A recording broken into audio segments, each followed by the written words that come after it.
this is a joint effort, and I appreciate my colleague. He had a bill on the same subject.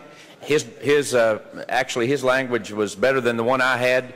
I believe his bill didn't fail in the Senate, but didn't go anywhere in the Senate, so we switched captions. So we're actually doing this together, and I appreciate him very much. Madam Speaker, this Senate bill that has been passed now requires the Department of Economic and Community Development to execute a separate agreement with every grant or loan incentive awarded by the state. It's a clawback provision which reserves the state to right to claw back if the companies come to this state and don't fulfill their promises and agreements. We think it's certainly a thing that would protect taxpayers, and we certainly want to encourage companies to come here, and we think legitimate companies will have no problem with this type of provision. So with that explanation, Madam Speaker, pending any amendments, I renew my motion. Leader Fitzhugh moves passage of Senate Bill 605 on third and final consideration. Properly seconded. Ms. Clerk, call for First Amendment. House Business Utilities Committee Amendment 1 spread on the member's desk, and Amendment Pack 2, Madam Speaker, members, is the same as Senate Amendment 4. Chairman Marsh, you're recognized. Thank you, Madam Speaker. Move to withdraw. Without objection, Amendment number 1 withdrawn. Next amendment.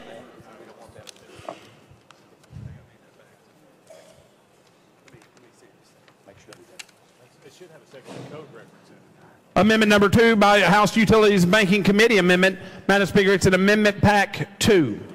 Chairman Marsh, you're recognized. Thank you, Madam Speaker. Move to withdraw. Without objection, Amendment number 2 withdrawn. Next amendment.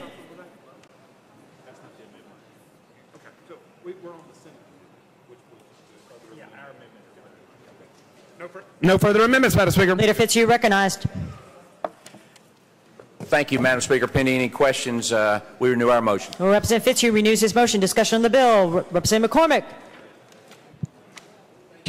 Thank you, Madam Speaker. Will the sponsor yield? Yes. Yeah.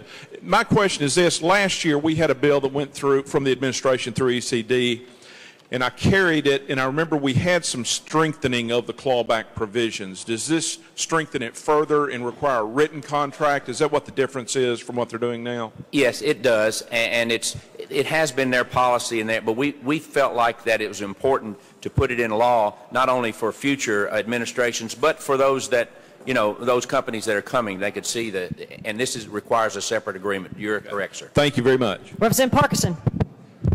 Thank you, Madam Speaker. To the sponsor, thank you for bringing this legislation. This is some good, common sense, responsible legislation for our state, and I really appreciate you bringing this. Further discussion? Is there objection to the question? Seeing none, all those in favor of Senate Bill 605 as amended vote aye. When the bell rings, those opposed vote no. Has every member voted? Does any member wish to change their vote? Mr. Clerk, take the vote. Kiesling, aye. Rich, aye. Mr. Clerk? Ayes 88, no nays.